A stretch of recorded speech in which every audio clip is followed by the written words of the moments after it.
하나님 감사합니다. 이 시간 주님의 은혜로 이 자리에 나와서 함께 찬양하며 기도하며 예배합니다. 이 시간 새벽에 나와 예배하는 것이 우리가 잘나서 나오는 것이 아니라 우리가 주님 없이 살 수 없습니다. 세상의 유혹과 시험을 이길 힘이 없습니다. 이런 우리를 붙드시고 인도하여 주시옵소서. 이렇게 우리의 연약함을 고백할 수 있게 하시옵소서. 이 시간 주님의 말씀을 함께 나누려고 합니다. 전하는 부족한 자의 심령과 그 입술을 주관하시고 듣는 자의 귀와 마음의 문이 열려서 이 시간 이 자리를 향한 주님의 그 뜻을 깨닫고 거듭나는 그런 역사가 있게 하시옵소서. 감사합니다. 예수님 이름으로 기도합니다. 아멘. 이 시간 우리가 같이 나눌 말씀은 요나서 1장 4절부터 5절까지 그리고 9절부터 10절까지 한 목소리로 합독하겠습니다. 요나서 1장 4절부터 5절 그리고 9절부터 10절. 네, 성경 PPT 준비되어 있는데 같이 보시면서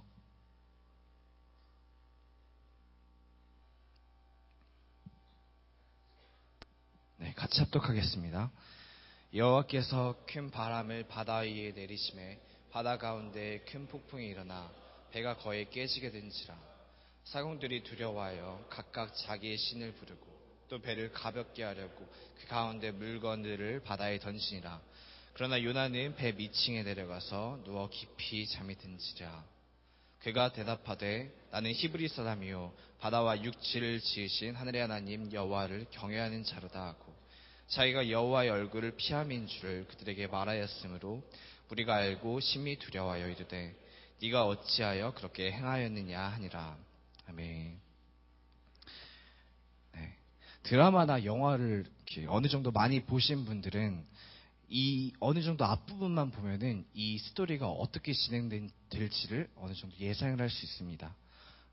예를 들어서 그 원피스를 보면은 결국에 아마 루피가 해적왕이 될 거다. 아니면 어벤져스 2를 보면은 결국에 얘들이 이길 것이다. 이런 대부분 예상할 수 있는 스토리가 진행이 됩니다.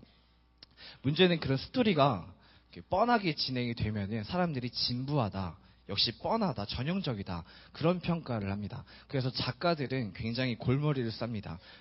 어떻게 하면 모두가 예상하지 못하고 정말로 재밌게 진행을 할 수 있을까? 그런 여러 가지 시도 중에 하나가 어떤 거냐면은 각 캐릭터들의 그 숨겨진 과거를 밝히는 겁니다. 숨겨진 과거는 그 캐릭터의 인물을 전형적이지 않고 뭔가 더 입체적이고 인간적이고 공감적인 요소를 만들 수 있는 굉장히 좋은 기법입니다. 오늘 우리가 같이 나눌 요나라는 인물도 숨겨진 과거사가 있습니다. 일반적으로 우리가 아는 요나는 대부분 반항의 대명사로 생각을 합니다. 자신의 고집을 끝까지 내세우면서 하나님이 직접 친히 오셔서 말씀했잖아요. 그래도 아무런 대답도 없이 그냥 뒤돌아서서 거절합니다.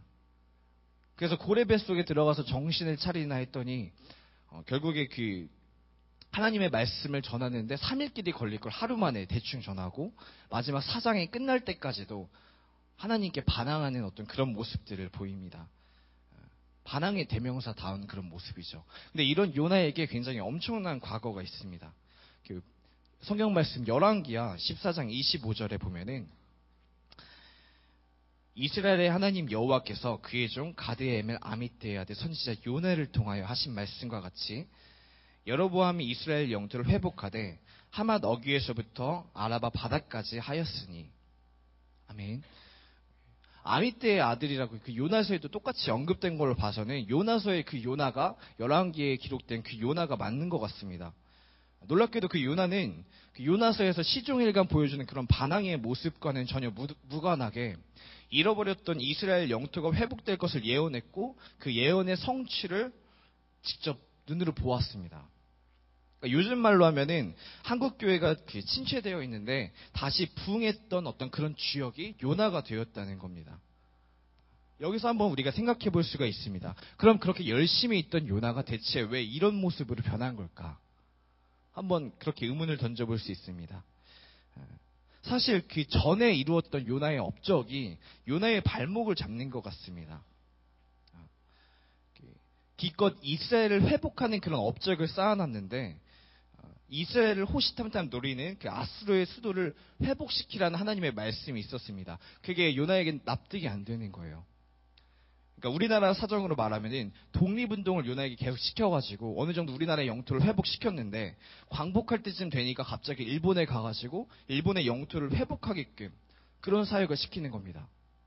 없어져도 시원찮을 판국에 그 나라에 가가지고 그 나라의 회복을 도우라고 하니까 말할 가치도 없는 거예요. 그래서 뒤돌아섭니다.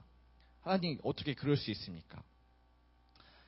이러한 배경을 알면은 그렇게 반항하는 요나의 행동에 대해서 그래서 저렇게 했던 거구나.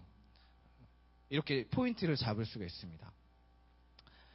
근데 여기서 중요한 거는 요나가 자기의 고집만 내세운 게 아니라 자기의 생각으로 가득 차 있던 게 아니라 이 가운데에서도 하나님의 뜻이 어떤 것인지를 깨닫고 있다는 겁니다. 하나님의 어떤 마음인지를 알고 있다는 겁니다.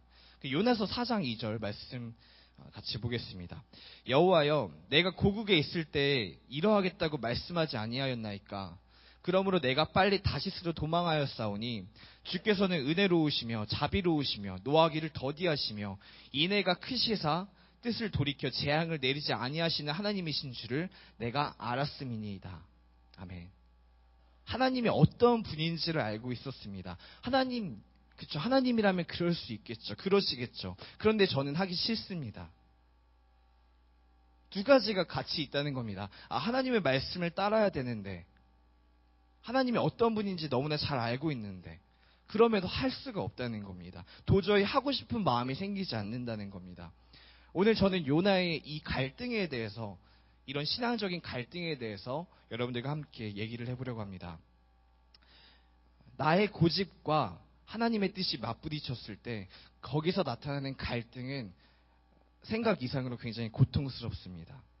그래서 그 5절 말씀 보시면은 1장 5절 사공들이 두려워하여서 풍랑이 일어가지고 두려워서 막 자기 신을 부르고 막 물건을 바다에 집어 던지면서 난리를 피우고 있지만 그럼에도 불구하고 주위를 볼 수 있는 여유가 없다는 겁니다. 내 안에 갈등이 너무 심하기 때문에. 심지어 요나는 이 풍랑이 왜 온지도 알고 있습니다. 그럼에도 사라지지 않는 고집이 요나를 힘들게 하는 겁니다. 너무나 명확한 하나님의 뜻과 그럼에도 굽혀지지 않는 내 고집 때문에 그렇게 갈등을 하다가 여유가 없이 너무나 지쳐서 결국에 깊은 잠에 빠지는 겁니다. 도피하면서 모르겠다. 어떻게 할지 도저히 모르겠다. 요나에게 이런 갈등이 또 있었다고 생각되는 부분이 9절 말씀입니다. 그가 대답하되 나는 히브리 사람이요 바다와 육지를 지으신 하늘의 하나님 여호와를 경외하는 자로라 하고, 사람들이 대체 너 어떤 사람이냐 물어봤을 때 요나가 했던 말입니다. 바다와 육지를 만드신 하늘의 하나님을 경외하는 사람이라고 본인을 소개합니다. 이게 무슨 말인지 이해 가십니까? 그 마음에는 하나님을 경외하고자 하는 마음이 있었다는 겁니다. 자기를 소개할 때 정말로 내가 마음이 하나님이 떠났다면은 아무리 추궁해도 하나님 소리도 꺼내지 않았을 겁니다. 하지만 본인의 입으로 지금 내가 하나님을 경외하는 사람이라고 말했습니다. 하나님의 뜻대로 살아가고 싶다는 그 소망이 있다는 겁니다. 그와 동시에 내 자아가 싸우고 있다는 겁니다. 그 사실이 누가 뭐라고 해도 내가 제일 고통스럽다는 겁니다. 근데 문제는 이런 요나의 신앙 고백을 들었을 때 사람들의 반응입니다. 10절 말씀. 자기가 여호와의 얼굴을 피함인 줄을 그들에게 말하였으므로 무리가 알고 심히 두려워하여 이르되 네가 어찌하여 그렇게 행하였느냐 하니라. 사람들 모두가 요나에게 말합니다. 너 어떻게 그렇게 했냐? 어찌하여 그렇게 행했느냐? 책망합니다. 사람들은 9절의 요나의 고백에 대해서 전혀 집중하지 않습니다. 요나가 자기 입술로 내가 하늘의 하나님 여호와를 경외하는 자로라, 이 고백에 대해서는 아무도 집중하지 않습니다. 그가 얼마만큼 힘들어하는지 어떤 갈등이 있었는지 전혀 관심이 없습니다. 그저 저놈 때문에, 저 사람이 하나님의 말씀을 듣지 않았기 때문에 내가 지금 여기서 죽게 생겼구나, 여기에 초점을 맞춘다는 겁니다. 사실 여기 있는 모든 분들이 가장 잘 알고 계십니다. 신앙생활은 결코 쉽지가 않습니다. 특히 이 자리에 있는 우리에게는 부담감이 엄청납니다. 그냥 신학생이라는 이유로, 신학교를 다닌다는 이유로 전도사라는, 목사라는 이유로, 신학교 교수라는 이유로 주위에서 우리에게 굉장히 완벽한 경건 생활을 원합니다. 요구합니다. 거기에 조금만 뭐가 잘못되면은, 그래서 본인에게 조금이라도 손해가 생기면은 정죄를 하기 시작합니다. 마치 그 사람이 하나님을 완전히 버리고 마음에서 떠난 것처럼, 도망간 것처럼 취급합니다. 9절에 아무리 하나님을 경외한다고, 하나님 나 열심히 믿고 싶은 마음이 있다고 외쳐도 10절에 믿는다는 사람이 어떻게 그럴 수 있느냐? 책망한다는 겁니다. 근데 중요한 거는 그 신앙인들이 몰라서 못하는 게 아니라는 겁니다. 알고 있지만 하지 못하는 거예요. 지적받기 전에 내가 제일 잘 알고 있습니다. 내가 어떤 것 때문에 문제가 있는지. 요나처럼 나름의 사정이 있는 겁니다. 나름의 이유가 있는 겁니다. 하지만 주위 사람들은 그걸 이해하고 싶어 하지 않습니다. 모두가 결과에 집중합니다. 신학생이 어떻게, 전도사가 어떻게, 목사가 어떻게. 본인 스스로가 제일 답답할 텐데 내가 왜 이러고 있을까? 너무 괴로워하다가 결국에 깊은 잠에 빠진다는 겁니다. 그리스도 안에서 하나 된 가족이라고 하면 참 좋아합니다. 그런데 서로가 죄인인 걸 고백하는 사람들끼리 서로의 부족함을 발견했을 때는 손가락질하기 바쁩니다. 아이러니하게도 성도들이 문제가 있어서 전도사한테 와가지고 목사님한테 와서 성도를 고백을 하면은 상담을 해줍니다. 그런 일이 있으셨나고 같이 기도해 줍니다. 그런데 반면에 전도사들이, 사역자들이, 목사님들이 그렇게 자기의 문제에 대해서, 어려움에 대해서, 신앙적인 어려움에 대해서 시험에 빠졌다, 어렵다, 그렇게 이야기를 하면은 정죄의 손길이 시작됩니다. 사꾼이라고 말합니다. 그렇게 말하니까 누구한테 말하겠습니까? 속은 썩어 들어가지만 항상 웃는 모습만 보여줄 수밖에 없습니다. 요나 입장으로 다시 얘기하면은 이스라엘의 회복에 기여했던 그 선지자, 그 엄청난 명예가 있는 그 선지자로서 지금 현재 내 상태에 대해서, 내 마음의 상황에 대해서 대체 누구한테 말할 수 있겠습니까? 쉽게 되는 거면은 그 자리에서 네 알겠습니다, 하나님 말씀 따랐겠죠. 문제는 쉽게 되지 않더라는 겁니다. 노력해도 괴로워도 안 된다는 겁니다. 옆에선 재촉하죠. 목사님도 교수님도, 주위에 있는 신학 동료들도. 저도 그렇게 재촉하는 입장이었습니다. 왜 얼마만큼 힘든지에 대해서 물어보지 못하고 어떻게 그러냐, 신학생이. 그러면 안 되지. 그렇게 우리가 몰아갈 때 나오는 반응이 요나서의 그 1장 11절 반응입니다. 11절에 보면은 사람들이 말합니다. 바다가 이렇게 흉흉한데 그럼 너 어떻게 할 거냐? 이 책임을 요나한테 다 몰아갑니다. 그러면 요나야 너 어떻게 할래 대체? 요나에게 빠른 대답을 요구합니다. 신학생 너 어떻게 그렇게 할 수 있냐? 어떻게 할 거야? 그러자 요나의 반응입니다. 그가 대답하되 나를 들어 바다에 던지라. 그러면 바다가 너를 위해 잔잔할 것이다.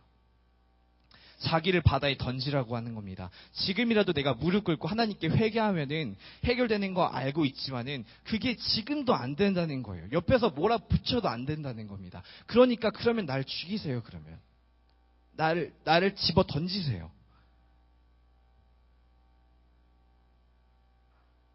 그냥 자유롭고 싶은 겁니다.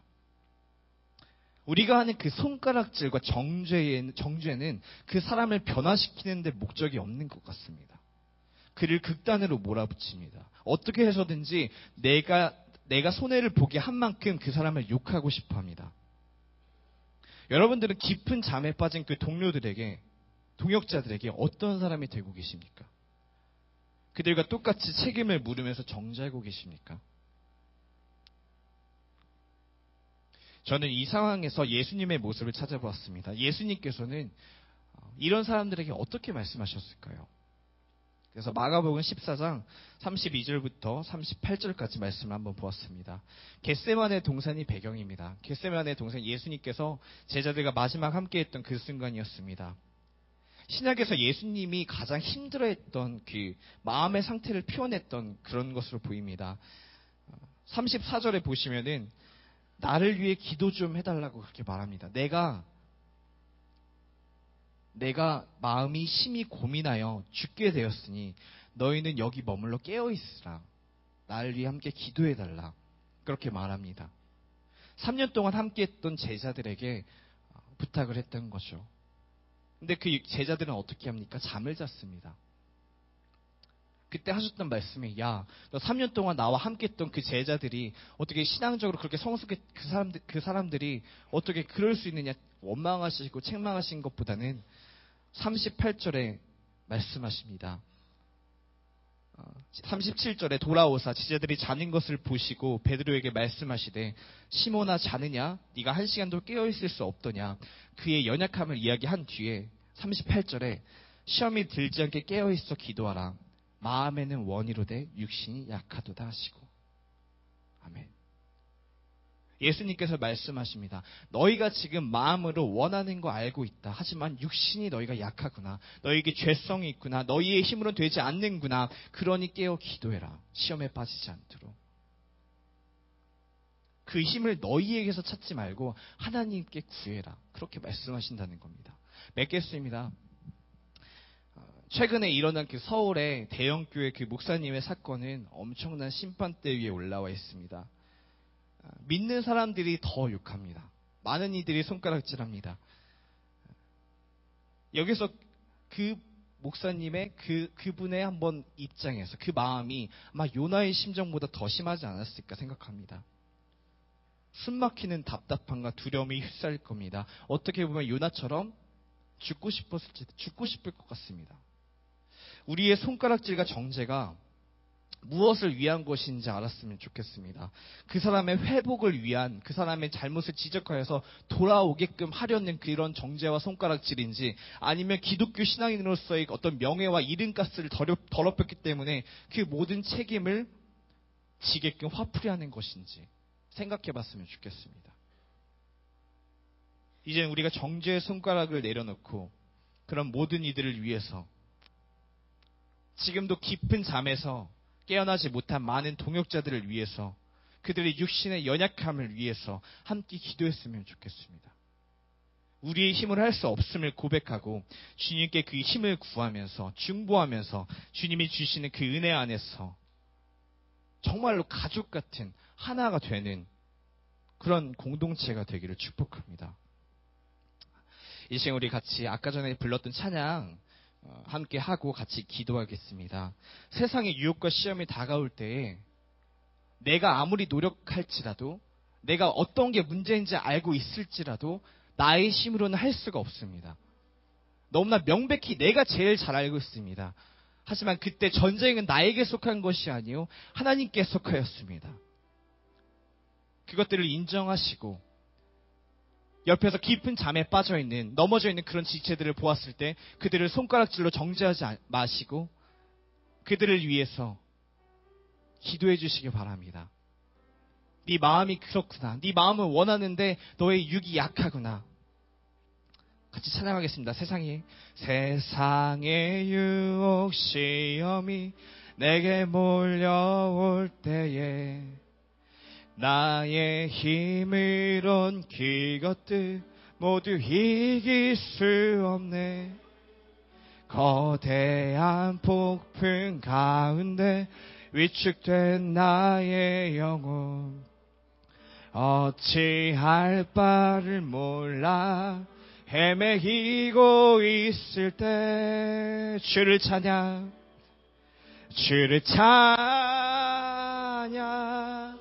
손을 들고 찬양. 전쟁은 나에게 속한 것 아니니 주를 찬양, 손을 들고 찬양. 전쟁은 하나님께 속한 것이니 주를 찬양, 손을 들고 찬양. 전쟁은 나에게 속한 것 아니니 주를 찬양, 손을 들고 찬양. 전쟁은 하나님께 속한 것인. 마지막, 전쟁은 하나님께. 전쟁은 하나님께 속한 것. 이 시간 우리가 함께 기도했으면 좋겠습니다. 이 시간 간절히 기도할 때, 주님, 우리가 연약합니다. 마음은 원이로 돼 육이 연약하여서 매일같이 똑같은 문제로 넘어집니다. 어떤 것이 문제인지 알면서도 그 앞에서 넘어집니다. 이런 저희가 정말 주님께 고백합니다. 내가 전쟁을 하는 것이 아니고 정말 주님이 전쟁하십니다. 내 모든 걸 주님께 맡겨드립니다. 이 시간 주여 3번 외치고 함께 통성으로 기도하겠습니다. 주여